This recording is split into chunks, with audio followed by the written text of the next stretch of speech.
time for episode 308 of the 3 Point Podcast, presented by the Memorial Healthcare Wellness Center. Check out memorialhealthcare.org for details and everything they offer. And you still have time to sign up for their road trip challenge from April 22nd to June 17th. They've got a challenge, 230 miles to walk, run, or bike the distance from Curwood Castle to the mighty Mackinac Bridge. Registration now available. Just call the front desk or stop into the Wellness Center. Also want to thank our other great partners. They include AZee Branding Solutions, Jacobs Insurance Agency, Kori and Associates Real Estate Services, Nelson House Funeral Homes, Rivals Taphouse and Grille, and Success Group Mortgage and Servicing. This is some I don't think we're gonna do a entertainment tonight, so this is why I just had to throw it out right now. Okay. You recommended the movie Poor Things maybe a week or two ago, Ted. I did. Are you a freaking psychopath? I watched the first probably 10-15 minutes of this movie. It was the worst thing I've ever seen put on the silver screen. What was that? Like, flat out, what was that? It was uncomfortable. It was like the Tim Burton-esque shit that I can't stand, where it's like a dreary world and it was black and white. I didn't even make it to the color part. Apparently it turns to color at some point in that flick. Once I understood like what the premise of the movie was and just the first opening scenes of Emma Stone, like I was so uncomfortable that I could not like even fathom watching that movie. And one comment you made that stuck out to me is you said something like, yeah, I went back and rewatched it. I like loved it so much. Like, what? Explain to me what I missed about this movie, because it was maybe the worst thing I've ever seen. I don't know. Maybe I'm not cultured. I know it's winning a lot of awards, but Emma Stone, Poor Things, it was just flat out bad. It's not for everybody, but I will say this: it's the kind of movie I do like. Now, it was very strange. It was intentionally to make people uncomfortable, but the storyline itself I thought was pretty fascinating. And hey, by the way, I am not alone, because it did get nominated for Academy Award. She won an Academy Award. Right. So it's not like I just was off a cliff and said, this is a good movie, because a lot of people agree with me, but I do understand it's not for everybody. It's just like anything else. I wouldn't recommend stuff for other people to enjoy, but I will, when I do a segment, I'm going to say what I enjoy. That's just the way it is. I understand that. I just don't, it was like, I don't know, man. It's interesting that it is this, like, do people like it? Or is it more so the, like, like the Fishman movie, Shape of Water, and all these other Academy Awards where, for whatever reason, people think like it deserves all these awards because it's different. Different doesn't always mean good. That's part of it. But I will say this, and I'll just throw this out. My wife and I have differing taste on different things. And when I asked her what she thought, and we both said, we got to sleep on this to figure this out, really. But she said, and she's told other people this, she couldn't stop watching it. She couldn't take her eyes off it. That's the review from her. Yeah, I was kind of in the same boat because I watched it after your review, Ted. So I went into it knowing it was pretty strange. Yeah. And right off, like you said, Jared, right off the jump, it is very strange. But it is one of those, like, if you can get past the strangeness, the weirdness, it's obviously super artistic. And if you like that kind of stuff, how movies are shot, how they're written, the acting, it's obvious there's a reason why it was nominated for so many awards, because it is different, super interesting to watch, the visuals and everything. But then it grabs you because the story is I've never seen a movie like that. The storyline and stuff. I was like, I mean, I know you like Frankenstein, similar, kind of like that, but, still different than Poor Things. You had to watch it. You had to see it out and be like, how is this going to play out? What the heck is going on in this movie? Yeah. And then, like Mark Ruffalo's character, you kind of you grasp onto him a little bit. Obviously Emma Stone was fantastic. So it's like, it's one of those, like, it's like a car wreck. You can't take your eyes off as you're driving by. It's like, what is going to happen in this movie? Yeah, it was weird. Maybe I got to dive into more. Maybe it's because I knew what the plot was before, that it just like it grossed me out. I couldn't even like. I don't know. I understand that it's this popular movie, it's winning awards, but I just didn't get it. It missed me on that one. Okay, well, you gave it 10 minutes, so maybe give it another try sometime. Like again, once I realized, this is gonna be like one of them Tim Burton movies. Yeah, clock me out. Now, one other thing I gotta say, yeah, and this also, I guess, somewhat toward you, Ted. I kind of can't believe it wasn't in your opening monologue. To be honest, I mean, OJ Simpson. You're an OJ. You're OJ Simpson guy. That's your guy. yeah. What? Just the floor is yours. Well, I mean, I'm glad you what brought was it up. I mean, the OJ Simpson saga, you know, when you go all the way back to where he was at Southern Cal, won the Heisman Trophy, you know, I was right there for that. I was a young guy, you know, at 69, I think he won the Heisman. I was just getting ready to start high school, and the Juice was one of the best football players of all time. Obviously, drafted number 1 by Buffalo, first player to run for 2,000 yards in a season. His football career was, you know, Hall of Fame stuff for sure, incredible. Then he goes from that to become a pretty decent broadcaster, and then went into movies. So he had everything. He had everything. He had the beautiful wife. And then, you know, in 91 or whenever it was, the jealousy just got him, and he kills his wife and kills the other guy. And I'm not even going to say allegedly. I was going to say he was acquitted. He was an acquitted murderer is how I would phrase it, you know?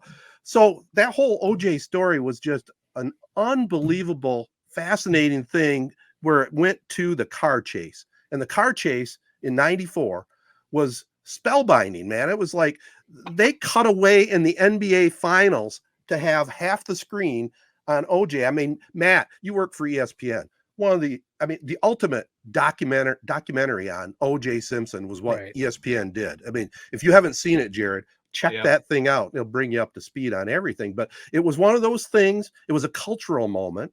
You know, the whole trial, 9 months of trial. He's acquitted at the end. It was the whole racial thing because all the black people out there thought it was payback for the Rodney King thing. I mean, it was just, it was so culturally captivating. Right. It's one of those moments in life, you know, where you look at the Challenger explosion, JFK, this and that, and then the OJ saga. It's unreal, and gone at 76. And because I mean, unless I miss something, not that I keep up on my OJ information, but I didn't know he had cancer. I didn't know, you know, he was sick, and obviously older, but I didn't know any of that was public. So it was a little shocking.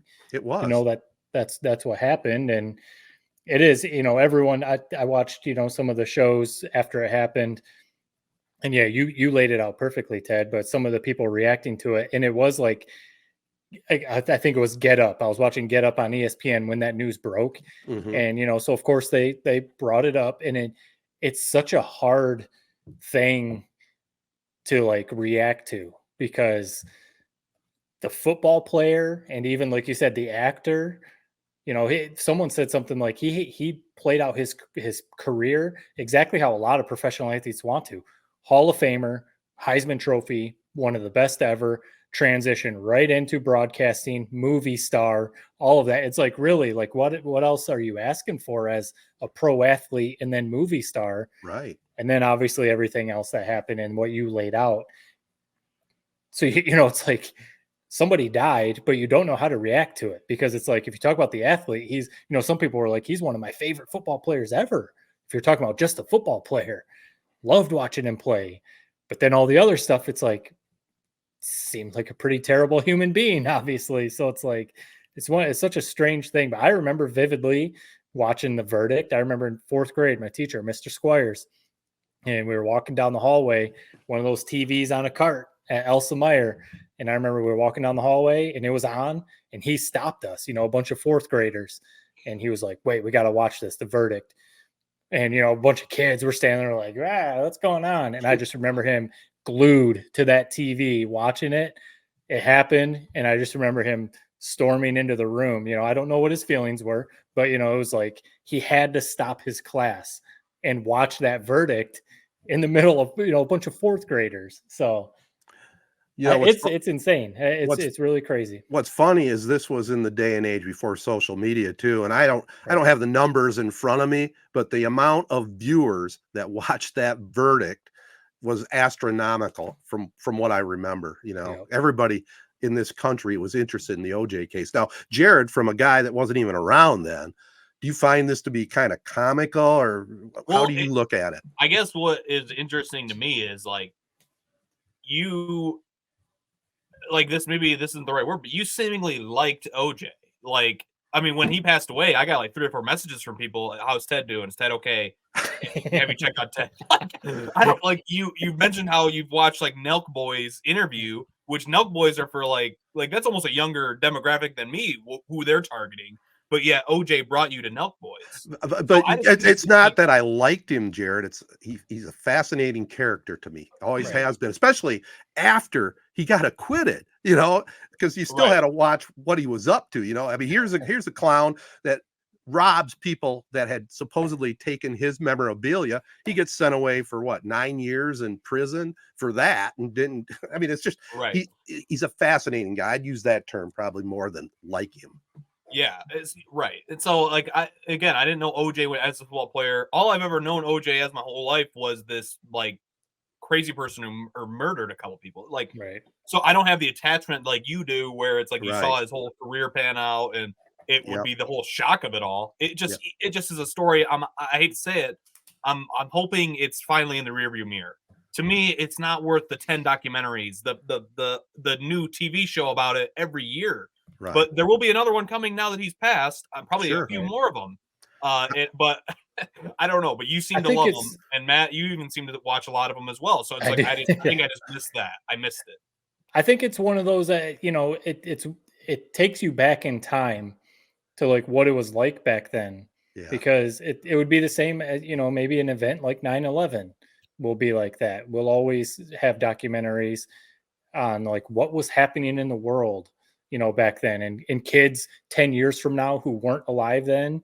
I mean, I know you were super young, Jared, so you don't really remember that, but like, so it'll be interesting to look back on like what the JFK assassination, like you said, Ted, all these events in US history or the world that just like captivated, took the world, the country by storm. Everyone was watching. So it's like, what was going on? Why is everyone talking about this? It's a cool look back. Yeah, it really was. And, just to kind of set the stage to wrap it up, that day of the chase, I was doing a semifinal baseball game down in Battle Creek, and I had to play Gus Macker, ironically enough. We'll talk more about that. Had a Gus Macker up in Gaylord. So I left the baseball field, drove up 27, had to get gas in Lansing, and all these people in the gas station are looking at their little TV screen up above the counter. I said, "What's going on?" They said, "The juice is on the loose," so they got this slow chase going on. So I have to put it on, and this is the day and age.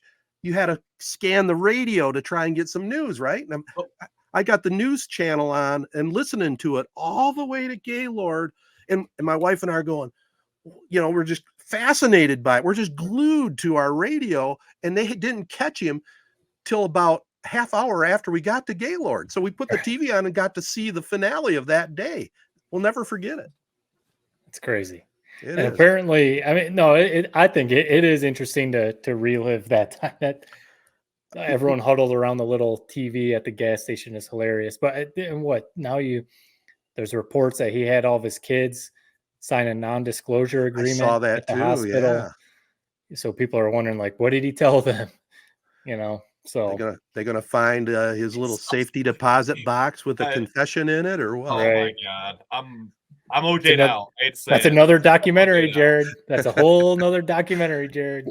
Well, since we're talking entertainment here, and before we get to our prep spotlight, you guys probably saw my post on SNL. I mean, SNL this last week was an all-timer, I thought. Ryan Gosling kicked butt, and their Beavis and Butthead sketch had me literally almost puking. I was laughing so hard. It was hilarious. Did you guys get a chance to see that clip? SNL's having a resurgence. I did. It was funny. It's always funny when the characters break. Heidi Gardner is kind of the one that was in the middle of that sketch, who was the one like dying laughing. When that, like, honest to God, just the guy's face, the sketch wasn't that funny. It was just that guy. I should know his name. He just was. It was a perfect, like, what the hell is this guy's face? It's hilarious. Like, there's really nothing else to the sketch other than that guy like just being hilarious. But no, SNL's having a serious like kind of resurgence. Ted, I can't believe we're seeing it. I mean, you've been following it. We've been having to listen to it for the last 7 years on this pod, or how long? I am a fan. I'm a lifelong fan. Where it's relevant, and so I'm glad that we have you as our correspondent. Thank you. I'm surprised. I'm surprised, Jared, that you enjoyed that and you didn't hate on the reference of Beavis and Butthead because it was before your time. Beavis and Butthead was great, man. Beavis and Butthead also had like I think they brought it back for one season, probably 10 years ago. And so I love it. Beavis and Butthead's a great show. Yeah. No, it was funny. Yeah, Ryan Gosling is I saw people saying he should be like a regular guest. Yeah. Because his skits are always good. But and then when Caitlin Clark showed up, obviously on Weekend Update, she had some good stuff too. So yeah, I didn't watch the whole episode. I watched just the clips, but it was good. I don't know if they got a new like leadership. I know Lauren Michaels is still there, but like they had Shane Gillis, Dua Lipa is like performing and hosting it. I mean, the Caitlin Clark cameo, Ryan Gosling, who else? Sydney Sweeney. Like it's just they've really done a great job this season. They have. Yeah. So it's like, let's keep this going. You guys got some momentum. Keep it going. I don't know if shows like that, do they have showrunners like they do for series and sitcoms and that type of stuff? Whoever's in charge of doing the booking, you're right. They've had a great season this year. That's what that show lives on. At the end of the day, that's what like people shit on the cast and all this and that. You got to get the stars to host it, to perform at it. That's what keeps that show alive. Yeah, for sure. Good musical guest too. Oh yeah, absolutely. Chris Stapleton, right? Yep. Yeah, it was a good show. It was definitely the best show of the season, without a doubt. You guys have had probably friends of yours, Jared, maybe not, but Matt, close friends of yours that have divorced that kind of surprised you. Yeah. Yeah. I was really bummed out that the Golden Bachelor, Gary and Teresa, split up. Already? They're getting divorced after 3 months. Oh, 3 months? That's got to be a record or something. Hopefully they signed a prenup. Just heartbreaking. Which you thought of all the couples that have gotten married on that show, that would be the one that would stick it out. Like, you would think. I mean, you're in the golden years of your life, like just kind of ride it out. But again, that's why I hate that damn show. What even the old timers are just doing it for some clout. It's like, what are we doing? Apparently, I know that. Well, that's the final one I'm watching. That's for sure. Hey, one final thing here in this segment, guys. We had a lot I was going to throw in here. You had posted it too. Conan O'Brien on the Hot Ones. Now, I haven't really seen that. I've just seen the postings on social media. What on earth is going on? I mean, he's got some good guests. He asked some good questions, but man, Conan, he ripped it up, man. I mean, Conan's a maniac. I'd be curious, Jared, if you kind of like Conan, because he was super popular, back, 90s, early 2000s, when I was high school, college, obviously there was Letterman, Jay Leno, and then Conan was always kind of like the other one, but I always loved his comedy. He was always super eccentric and just like crazy. And yeah, the Hot Ones, I mean, it's one of those shows, how popular it is and the guests that he gets. It's like, why didn't I think of this? It's amazing. We sit there and eat hot wings and I just ask questions. And it's funny because people can't eat the hot wings and they're sweating and they're like getting hiccups. It's just like, it's the goofiest idea, but it's such a funny show to watch and see these celebrities go through that. And yeah, Conan went absolutely berserk. And, he's obviously, you could probably say he's like a comedy genius, with everything that he's done with The Simpsons. He worked at SNL for a while. Yeah, he was obviously his own show. So if anyone hasn't seen that Conan O'Brien Hot Ones, definitely go to YouTube and check it out. It's kind of crazy. I'm not a big Conan guy. Yeah. But I mean, he's a Simpsons OG. So just that alone, he's my favorite of all those late night hosts that you mentioned. It's funny that he's like kind of the odd man left out. I never really understood the whole Jay Leno thing. So I put him ahead of Jay Leno.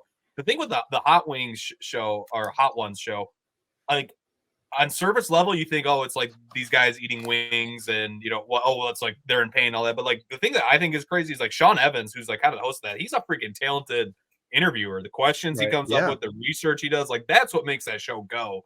Yeah. Is that guy. But I don't really watch it, but man, he's got a hold on like social media and culture. He has for a long time now, 5 years. Gets whoever he wants on that show, and memes galore come from it every time he has somebody on that show. Is it only on YouTube? Is that where it's only at?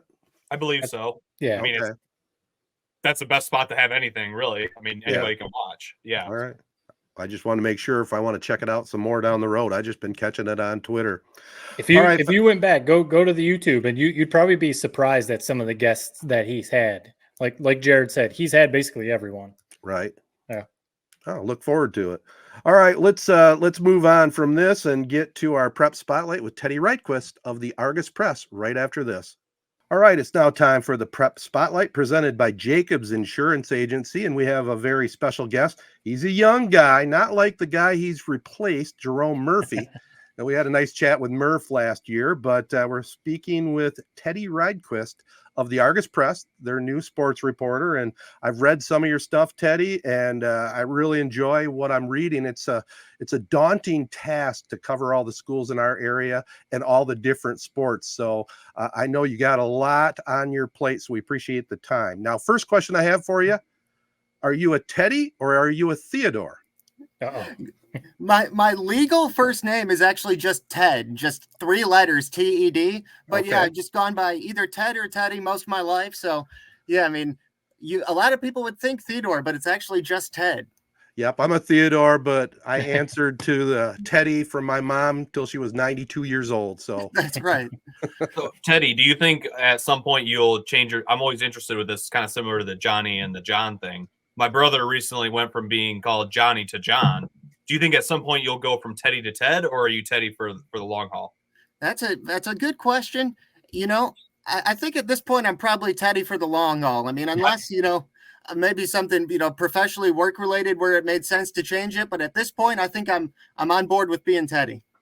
I like it. No offense, Ted. I think Teddy has a little more pizzazz, so I think you maybe made the wrong choice all them years ago. you're probably shortening it right. to Ted. Teddy the sports guy. Have a That's great right. day. Ted just sounds too professional, especially once you get to know Ted. And it's like, yeah, he's not a Teddy. But so Ted did mention that you're replacing a legend, the Murph, Turf the Murph. I'm sure you've heard story after story about the great work that he did covering sports and other things in Shiawassee County. We were talking a little bit off air, I guess, that the 3 of us are from Corona, born and raised. Ted's still in the area. Jared, still up there very often. So we still, we know what's going on around that area with the sports scene.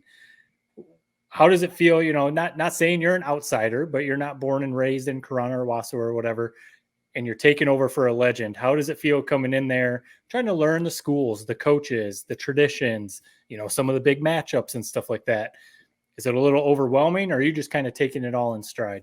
Yeah, I'm trying to take it all in stride. Like you said, there's a lot of learning on the fly because I started there, in January. So I jumped right in during the heart of basketball season and all the winter sports there. And I think, following Jerome, like you said, it could be a tough task, following a living legend. But, I was also very fortunate, to kind of, when I first started, get to work with him for a couple of weeks and kind of learn the ropes. And even now I could reach out to him and, ask him anything. So he's a tremendous resource for me to have. And it was definitely kind of getting, thrown right into the fire a little bit, but I think it was a good thing. And I've loved every minute of it so far. I'll say this before these guys jump in. Honestly, Ted over here would be a great resource for you too. I don't want to put Ted on the spot, but maybe keep his number in your Rolodex. And if you ever have a little question, always open for you anytime. I already got your number saved, Ted. I'm sure I'll be asking you. All right. Don't call after 10 o'clock at night, though. It's a good rule right there. I like it. So we were talking off air, and you said that you're kind of from Lake Orion. So what about, to me, and maybe it's just because we grew up in the Wausau Corona area, the Argus Press has, kind of some fun tradition and history to it. I know the classic printing press in there, a lot of, other newspapers and school newspapers print out of the Argus Press in Owasso. How did you end up there, and what was appealing to you to come here? Absolutely. Yeah. A few years ago, shortly out of college, I worked at a couple smaller newspapers in the Lake Orion area. I worked at the Oxford Leader and the Lake Orion Review. So I got, some small time newspaper experience doing a lot of what I'm covering now, covering high school sports, except it was only for 1 or 2 schools there. And then, I found out about this opportunity just from, looking at job postings on Indeed, actually. And then I did some more deeper research on my own and went and visited the area. And I really like, the Argus Press, 10 area schools. It certainly keeps you busy, but I like getting to rotate around and all that. And I really love, the small town feel to it all. I mean, you guys know how it is being from the area. I think it's awesome how the community at all these schools, they show out for these games. There's great attendance here, sometimes better than you see even in, like the Lake Orion area where there's larger schools. Sometimes you'll see better attendance at these schools. So I really like how the communities care and just the feel that you have here in the Argus Press area. I always like talking to real journalist, if you will. There's a lot of people out there in social media. That's how they're getting their bang for their buck. But you have to do both. You have to do real journalism, sports journalism, and then there is a share that you go online as well. Have you figured out the best way to work that? Yeah, I mean, I think a really good asset for that, and you guys see it as well as the X, formerly Twitter. That's a huge asset for me. Just to get stuff out there as quickly as it's happening live. So that's a big thing for me. And then I've been looking into maybe trying to see if I could do some stuff on Instagram, and then hopefully I can become more involved in broadcasting down the line as well. I'd be very interested in doing something like that too. So right now I'd say Twitter/X is the main thing that I use for the social media side of things. Yeah, the broadcasting. I see how you slipped in the broadcasting thing, knowing you've got Ted over there. That's you're right. Talking to him. I mean, he's already got his predecessor right now. Casey's doing an awesome job at the Castle, but Ted again would be another one to keep in mind if you want to get into the broadcasting game. So you're talking about the balance, I guess, between the paper and social media. You have to. Nowadays, you have to use social media, especially Friday Night Lights. On Friday nights, high school football. I mean, those scores, I'm just sitting there, being out of town now, refreshing Twitter, exactly. looking for all the updates on scores, and that's the best place to get it in real time, those scores.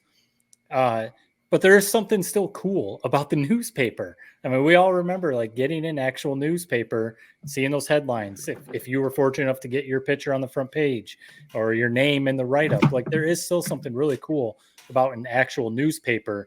Are you still kind of old? I mean, you're going into the business. You are in the business.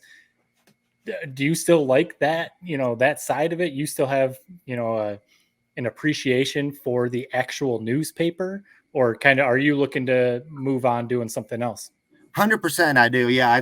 I'm with you guys in kind of that old school. I like the actual newspaper, and what you were touching on there, Matt. When it's like a student athlete, or even more so, a lot of times it's like their parents or grandparents, when they see, their son or daughter in the paper, a picture, or even them just, mentioned for some feat or accomplishment. And, you can see how excited they are. So when I see someone get excited about something like that, that's what makes me feel good. And yep, I'm definitely a physical old school newspaper guy myself.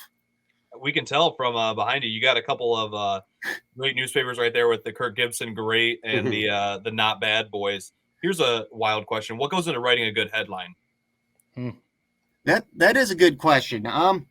A lot of the times what I like to do is, if I can, I like to try to tie in someone's name to it.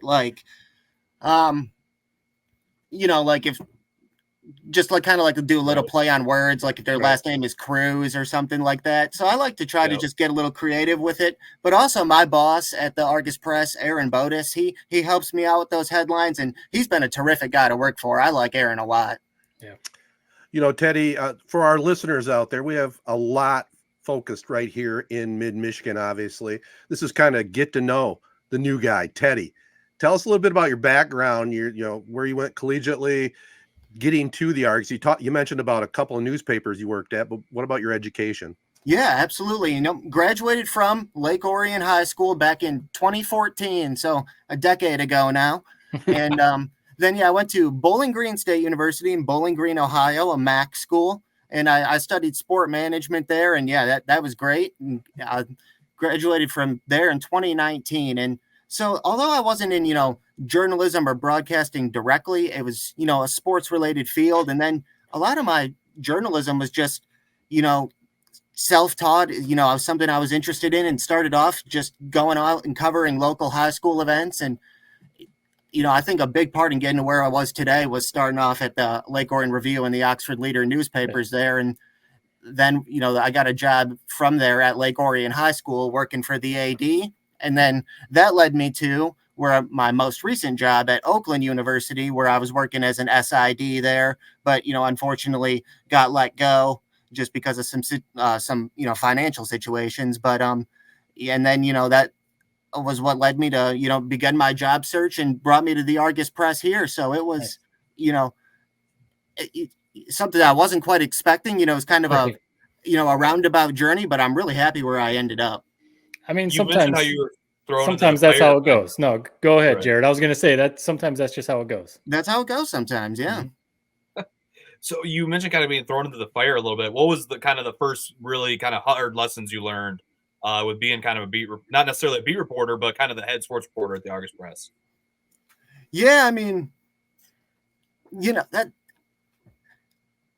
I've been fortunate, I think, in that I've I'll knock on wood as I say this, haven't had to learn too many hard lessons, I would say, yet. I haven't had too many, negative experiences or anything like that. But I definitely think the biggest thing for me jumping right in was acclimating myself with, which schools are, historically good in these programs. And, because I got to, even though I was brand new, I got to, make it seem like I knew what I was talking about at that time. And, because the readers know that and expect that. Right. So that was a big thing for me to kind of historically, at least the last few years, acclimate myself with which schools have been good in their respective sports. So it gave me a good groundwork to build on there.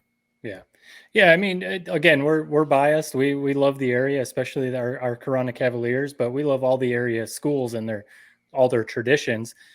Maybe there's not piles of state championships like in some areas on the west side or Jackson Lumen Christi or some of those powerhouse schools in Michigan or something, but there are really you laid it out perfectly. The fans in that area, the communities, and they follow some of those sports, especially football, basketball, track and field, wrestling. I mean, there are really some fans that show up for these events. You came in middle of basketball season, so kind of, you probably heard about it on the tail end of a pretty cool football season this past fall. Yes. What are you looking forward to? Are you looking forward to football? Are you looking forward to next fall? Do you love the spring sports? Because there's a lot of really good track programs in the area. What kind of, from talking to some people in Shiawassee County, has you excited for the job? Yeah, right now I'm really interested in track and baseball. Those are the two spring sports and that I've been really interested in. And of course, softball too. But then, I think the number one, is once we get around to the fall here, the Friday night lights of football. I was fortunate to experience that in Oakland County growing up, and this fall will be my first go around in this area. So I'm really looking forward to that. Yeah.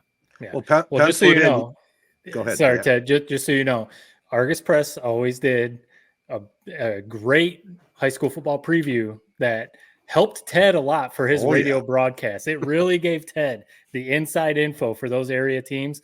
But also, we do a pretty cool, we'll pat ourselves on the back. We do a pretty cool podcast. We call it the Prep Pigskin Preview, where we cover the whole state. We get media members from around the state to preview their area for high school football. So we might be giving you a call to give us the inside goods on Shiawassee County. It sounds good to me, and I'll be tuning in to find out about those other areas too. Yeah. You beat me to it, Matt. I was gonna tell him, just pencil it in. You're gonna be our Shiawassee County guy for sure. Yep.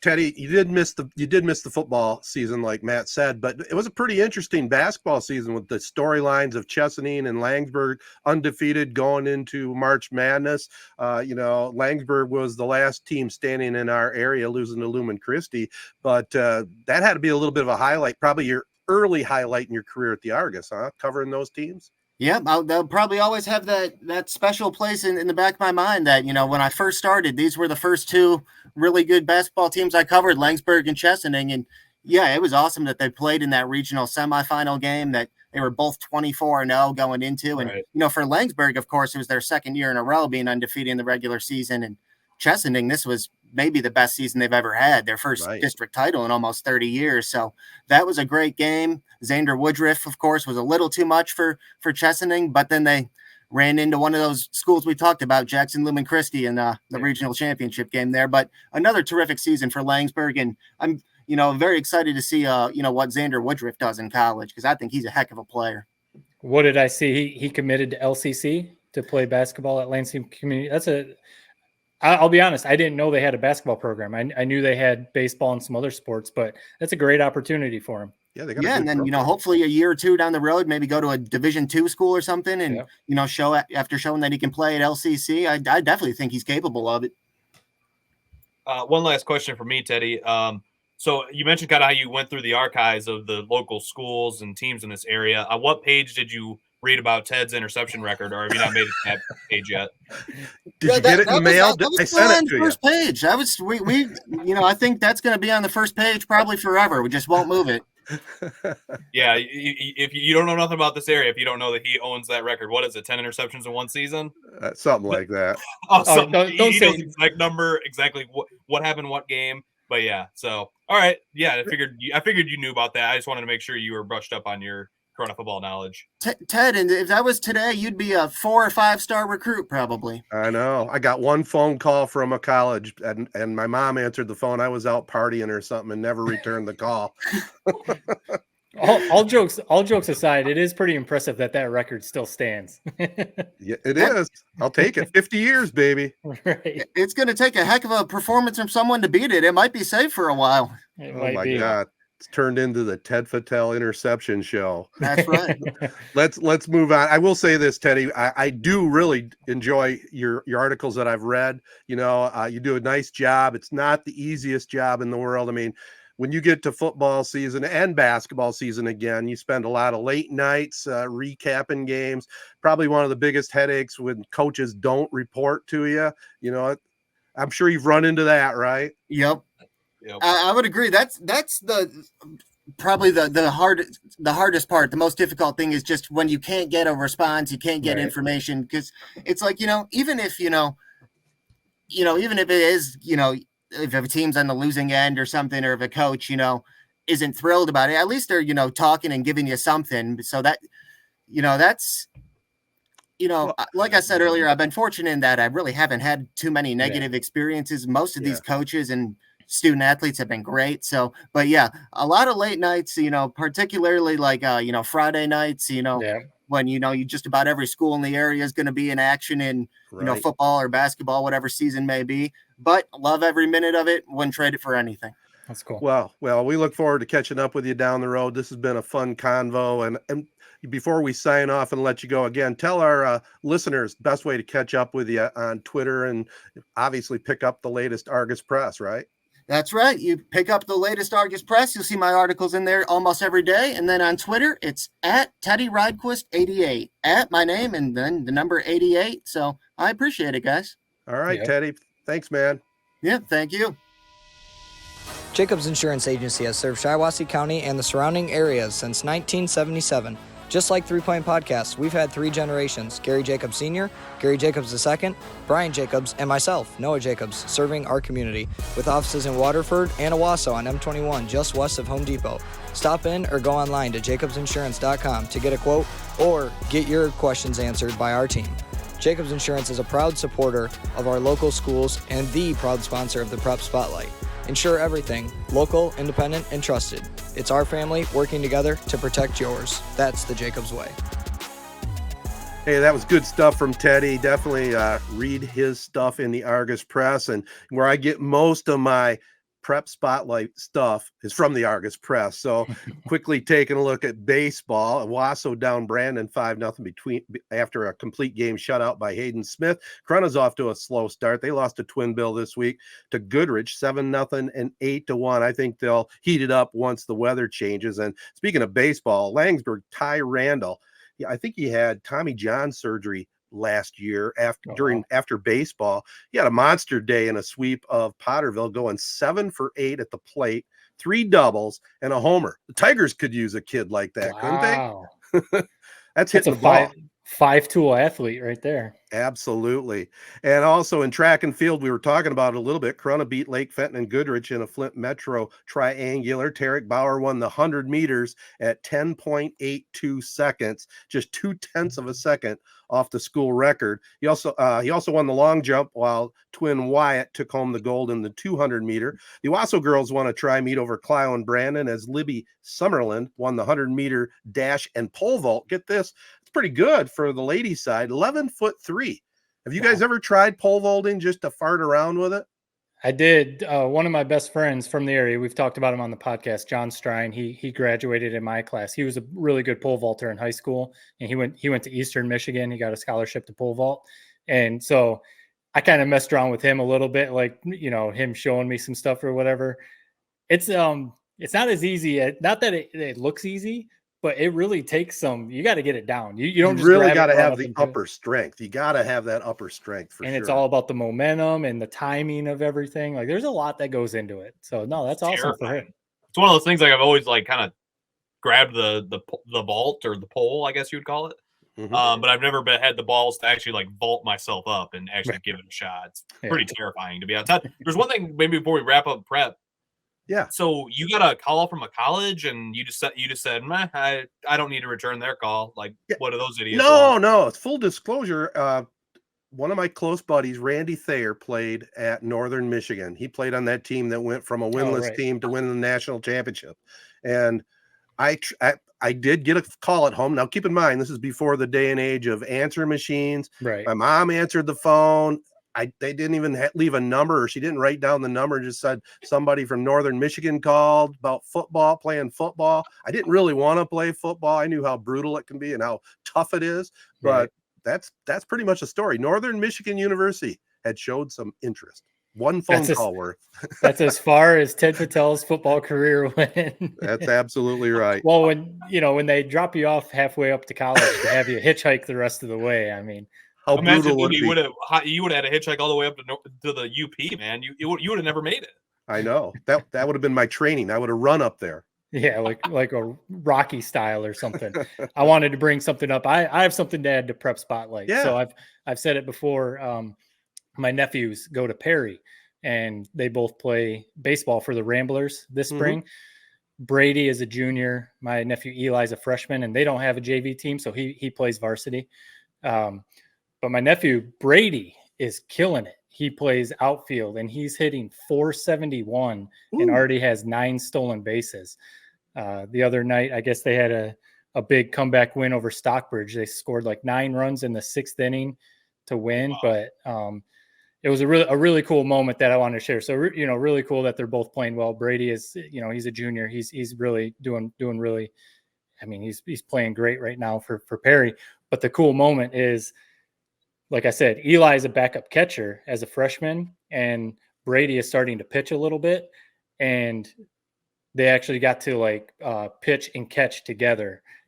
Brothers, one brother on the mound, one behind the plate. So pretty cool moment, obviously, to see them out there on the field at the same time. But yeah, Perry, they're playing pretty well. How are you're able to keep up, obviously, with your sister, but are you able to check any NFHS feeds or any video feeds of any kind? I haven't. I'm not sure if they're on there. They have a Facebook group that actually is pretty active, posting all this stuff. And yeah, family keeps me updated too. But I need to look in to see if NFHS has.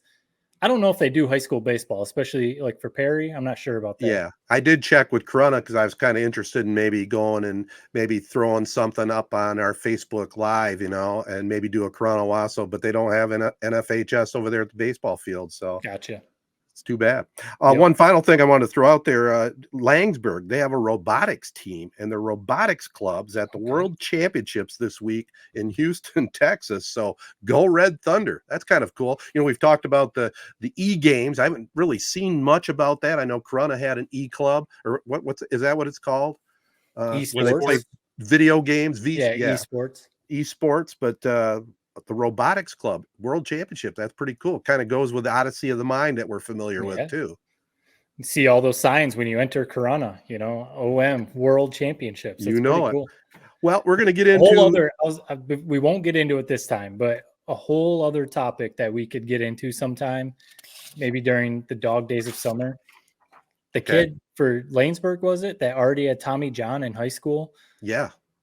Some friends and I were talking about it pretty extensively, in our text group, about how the Tommy John thing has just taken over, and kids are starting to get Tommy John surgery in high school, and just how crazy it is. And their kids are coming up through like 9U, 12U, 13U baseball, talking about kids already trying to throw sliders and stuff at that age. And so that could be a discussion We could Oh, probably that's do a whole podcast on how crazy it is that kids are having Tommy John surgery in high school. It's insane. Well, we should have a segment sometime out down the road about youth baseball and coaches that allow them to do that kind of stuff. You man, you Right. should just throw fastballs, maybe little small curves, but Right. mostly fastballs. Work Yep. on the fundamentals.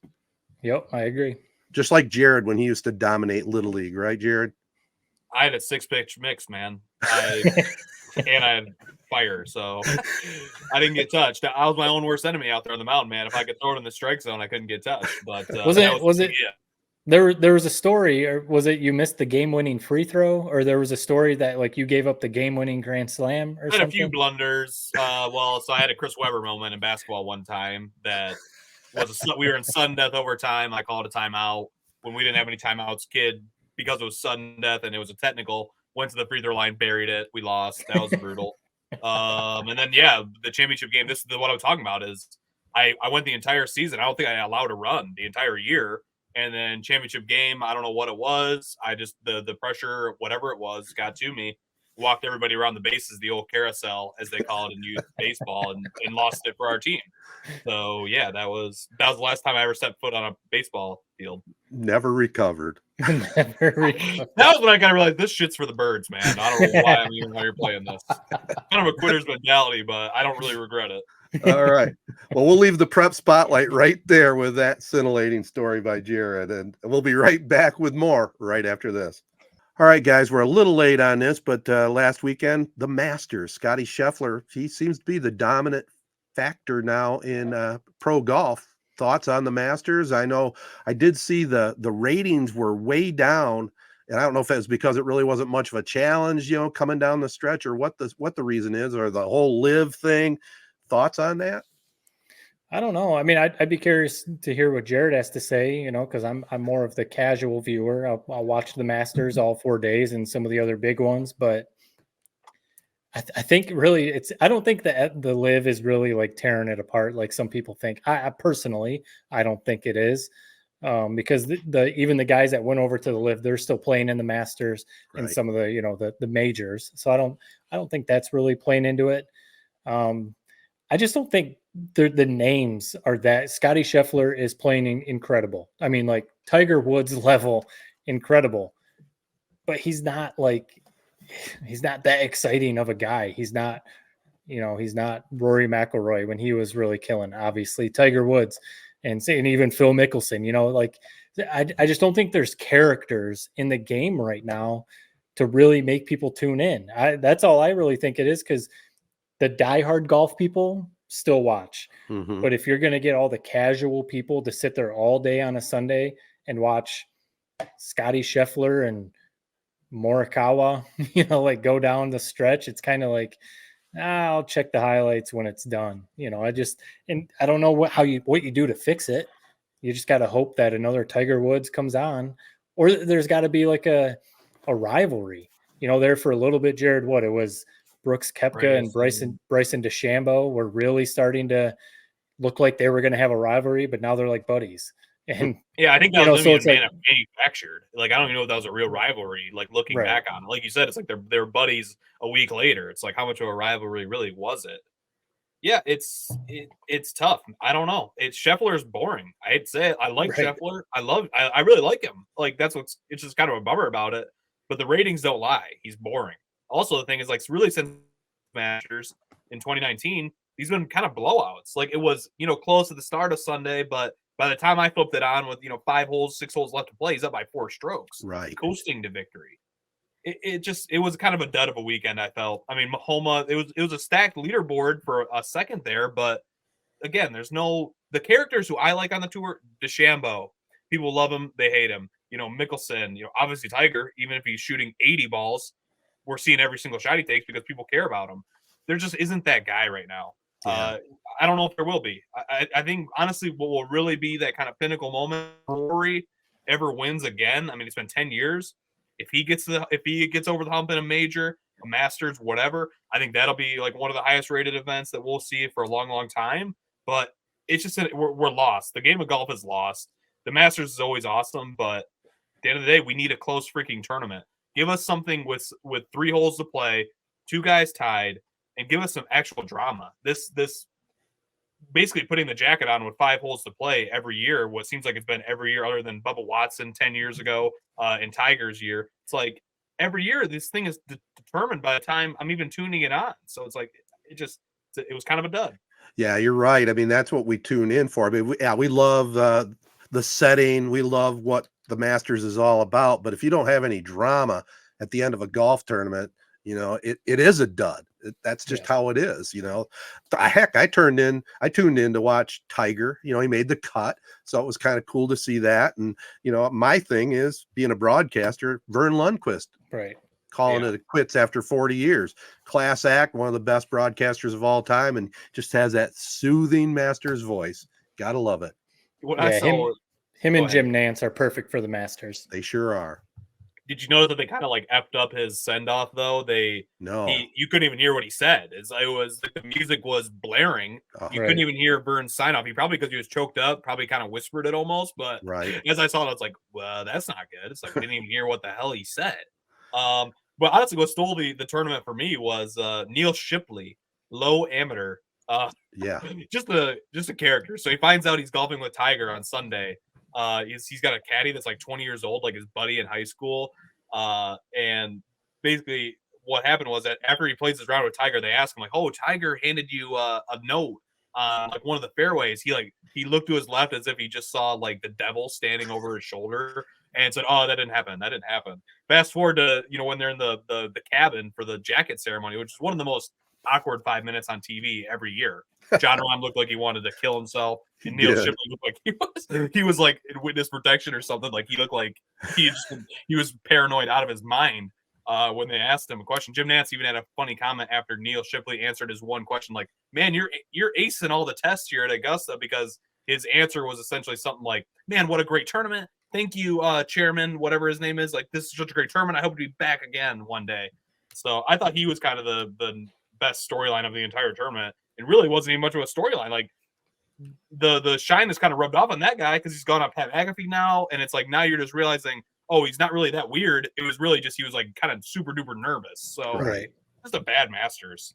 We need one of these star guys, DeChambeau, Rory, to win a damn tournament, man. Yeah, I think Rory would be the one. I think even a Ricky Fowler, even though he wasn't Rory level, he wasn't Tiger level, but he's such a good story. I think if he was ever legit in contention on a Sunday, maybe that would draw some people. But him winning the Rocket Mortgage, that was the image of the season last year. It really was. That was a Rocket Mortgage that we're talking about. Right. Well, we'll see what happens. We'll be tuned in for the next major, but the Masters definitely left a lot to be desired this last weekend. Now, the Detroit Red Wings. Let's move to the Red Wings. Wow. I mean, this last week, it all started for me. You guys know I'm kind of a casual fan. I'll follow the Red Wings heavy duty when they are in the playoffs and when they're contending for playoffs and a Stanley Cup. I think I've hit that point. The game I went to was against Buffalo. Actually went live, enjoyed the heck out of that. And since then, I've been watching every game. It was the way I look at it. They won last night. The Caps got in though because they got an empty net goal, or the Red Wings could still possibly have made it. But didn't it feel like the last two games, especially you, Jared, working it? The last couple of games they played seemed to me like a pre-first round playoff. It was awesome. It was wild. It's incredible. I never really have understood hockey, and I don't get what it is, like why people give a shit about this sport. Dude, those last two games, the last 2 minutes when Red Wings pulled their goalie, had to have a goal, it was more entertaining than the last minute of a Super Bowl. That's really how it kind of felt. Like as 100%. I was sitting there watching, it's like, wow, you can get your eyes on the screen. There's flurry, shots are getting fired left and right at the goalie. Before that famous Lucas Raymond goal in the second to last game, the last home game of the season, like there was a big flurry around the net. I think the puck somehow ended up on the goaltender's back. Somehow didn't go in. Like it was unbelievable. I get it now. I get why people love this sport. I'm in. I think that's interesting you say that, Ted. I had a similar kind of thing where it's like, I get it now. I'm in on this sport. There's something about this team. They were kind of like the cardiac Red Wings. They had so many overtime wins. They're young, but they're also like one of the older teams in the league, but they have a few young stars. Lucas Raymond, I named one. Really the shame is if Dylan Larkin didn't get hurt midway through the year, mean, we're playing in the playoffs right now. So just, I think people are being a little negative. Oh, the losing streak when they were 10 points up in that wild card spot. But I mean, you lose your star player and your team captain, Dylan Larkin. It's like, that happens to any team. It's like you're dead. So I don't put too much blame on anybody really in the team, in the organization. I just think it's bad injury luck more than anything. Yeah, I mean, the injury definitely did not help at all. They did kind of collapse down the stretch because they had that wild card spot locked up, and I mean it came down to those last 2 games that they had to win, and they should have been in before then. But what it showed me, you remember what it was like when the Red Wings were making the playoffs every year. What, 25 straight years that they made the playoffs and they won all those Stanley Cups. And I mean, you've said it before, Ted, that Detroit really is hockey town. And these fans, I mean, yes, it's cooled off, the last 4 or 5 years because the Red Wings haven't been very good. But this city, or, Detroit is ready for the Red Wings to be back in the playoffs because, man, Little Caesars Arena was rocking and everyone was talking about watching the Red Wings. I mean, yeah, you, Ted, were tuning in every night. So, and it made me, I mean, I flipped it on a few times when I could and wanted to see what was going on. So hopefully, like you said, Jared, hopefully this is something to build on. They add the right pieces this offseason and they're back in the playoffs because the Red Wings, the Red Wings belong in the playoffs. I mean, the Red Wings belong in the NHL playoffs. That's just what it is. Yeah. I mean, the NHL is kind of weird the way they do certain things. I mean, the Red Wings had a heck of a year, 91 points, 41 and 32. In any other sport, you're in easily into the playoffs, right? I mean, but isn't that what you bitch about? I mean, that's why you don't watch the NBA regular season. That's why I love that. You need to be a damn good squad to make it in the NHL. Yeah, that's true. It is kind of interesting. I had the same sort of thoughts. Like, 10 games above 500, you're battling to even make it in. It's like, it's funny. Well, sometimes when you look at the Western Conference in the NBA versus the Eastern Conference, the bottom of, kind of like what's happening tonight, Wednesday night, the play-in, the teams in the Eastern Conference play-in would get smoked by the teams in the Western Conference play-in. The 2 conferences are a little out of balance, but it's also an NHL because the Red Wings had more wins than a couple of the teams that made the playoffs, but they didn't have, the overtime wins or the shoot, those other points that you can get.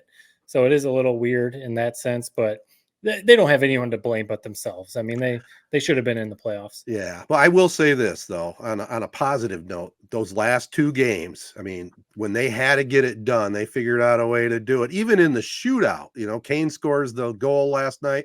They already knew that they weren't in the playoffs. They had heard that after. That was a bizarre 5 minutes. Wasn't it? It really was. I mean, the Red Wings scored with 3 seconds left, a miraculous goal. Miracle. To keep your playoff chances alive. Literally 2 minutes later, you get the news that the Caps scored on an empty netter and it was over. That was if you really think about that they had 7 seconds. They had to win a faceoff. They win it. They somehow score. That will be all-time great goal that will be forgotten in history. But what a moment. I mean, you jumped out of your seat. I know you did, Ted. Absolutely. In your basement when that happened. So yeah.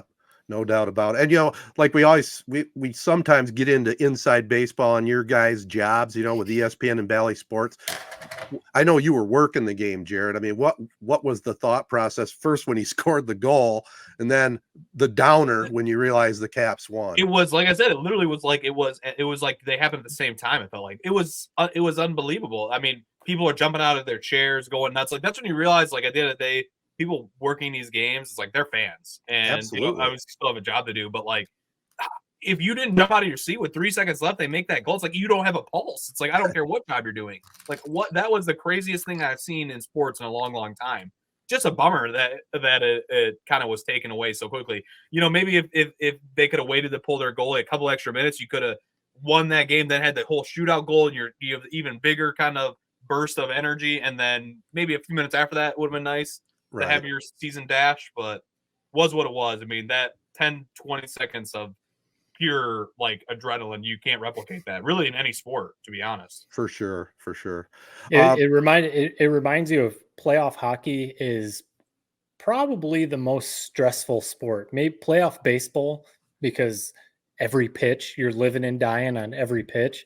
But hockey, like you said, you're just standing up because the pucks are flying around, and it's stressful to watch sometimes. A perfect example is Mickey Redmond. You just listen to Mickey Redmond, man. You know what's going on, and the fans are doing the same thing he's doing. Whoa, wow, ooh, watch out! What do you? Ken Daniels. That's like, you got to love him, right? Yeah, he's really good. He's really good. That's a great team.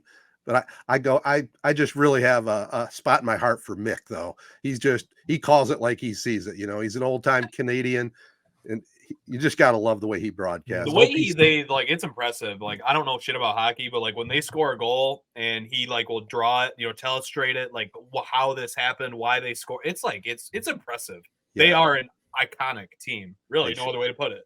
Yeah, we're pretty lucky. You know, we got Benetti now for the Tigers, Dan Miller calling radio for the Lions. I mean, our area's got some pretty good broadcasters, that's for sure.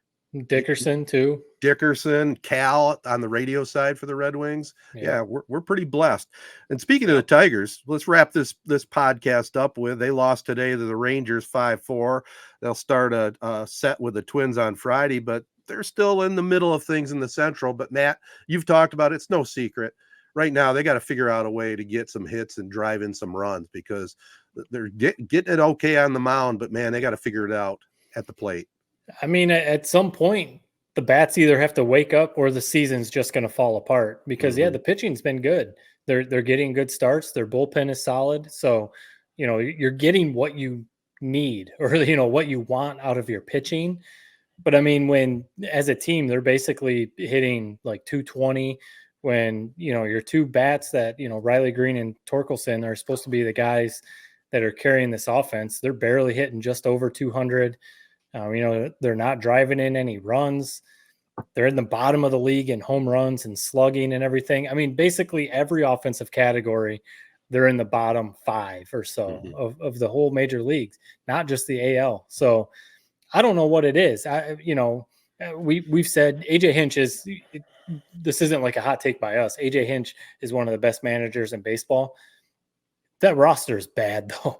I mean, when you look at the lineup sometimes that he's having to put out there, it's like he's probably writing that lineup card and just like, that's all I got. These are the only guys I've got. I mean, I have to play these guys because these are guys that wouldn't be getting major league at bats with other teams. And I don't know what the solution is, but hopefully the bats wake up. Otherwise, they're going to blow this another chance. Because the AL Central is not very good. So fortunately, it's only 18 games in, but they do have to turn it around soon if they're going to turn it around. Yeah, I mean, currently sitting in third in the AL Central, Royals are having a surprise season thus far, 12-7. I mean, Guardians 12-6. Big series coming up against Twins. I mean, the Twins are sitting at 6-11, fourth in division. You gotta win that series. I'm not. People seem to be panicking. I'm not. The way I look at it, they're 10-8. They haven't had a severe. They've obviously dropped a little bit since their 5-0 start. But at the end of the day, I think hitting will come. I hope, or at least I'm not going to. I pray it comes. At the end of the day, with what we've always struggled with Tigers, I mean, it's been the bullpen. We have a strong bullpen. We have a good pitching staff. If you were going to tell me what would I rather have, I'd rather have the strong pitching. I'll take my chances with AJ Hinch, pinch hitting, all these sort of things, manufacturing some runs, stealing bases. It's not ideal. I mean, again, you're rolling through the lineup, some 200s on there, but I'm not ready to panic on this offense yet. I think they're young. They're still so young. Riley Green, Torkelson, Parker Meadows, really first full season in the big league. It's like, give these guys some time to get their footing. If we're still batting the same, these same averages come, I don't know, maybe not May, but come June. All right, now it's time. Like, we got to figure out what the hell we're doing in the future. But I'm not there yet, which is ironic for me to say because I'm usually the first one to hit the panic button with anything. So, well, yeah, if they can keep eking out these wins, then yeah, sure, it's fine. But it's crazy when you look at the run differential of those top 3 teams in the Central. Cleveland has a +38 run differential. Kansas City, they're second place, +39 run differential, which that's what you want. If you're going to win the division, you want a really good run differential. The Tigers run differential -1. Yikes. They're just they're eking out these wins. And, I think it's just, you don't want to hit the panic button. Yeah, we're not even 20 games into the season. So we're not even into May yet. You're not hitting the panic button yet. but you're always like one big injury away from just going off the tracks, or one 6-game losing streak, one you lose 9 out of 10, from the season's over. So What that's all you're kind of flirting with. I feel like the bats got to wake up. What helps me sleep at night, and I don't know, I don't understand why this would be like an AJ Hinch thing or maybe just a Detroit Tigers thing as of late, but we have been atrocious in April the last 3 or 4 years since Hinch has taken over. It's like, I remember his first year, I think we were like 9-24 to start the year, ended up like, I think 3 or 4 games below 500.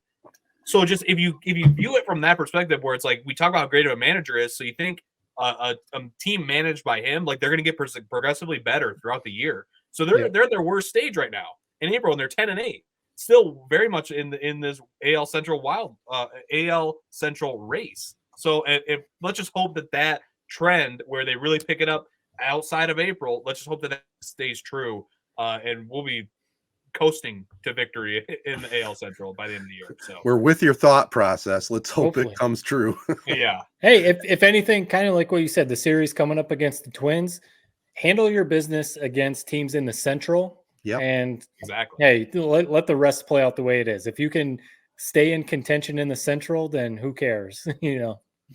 Go get them, Tigers. All right, let's call it a podcast, fellas. I want to say thanks to Memorial Healthcare's Wellness Center. Talk to a rep or go online, see what discounts are available for memberships. Get yourself healthy, get yourself in shape, and get details at memorialhealthcare.org.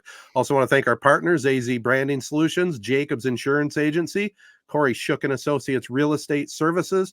Man, a great time to be shopping for houses right now. Nelson House Funeral Homes, Rivals Taphouse and Grille, and Success Group Mortgage and Servicing. Also want to send a shout out to our friends at Chi-Town.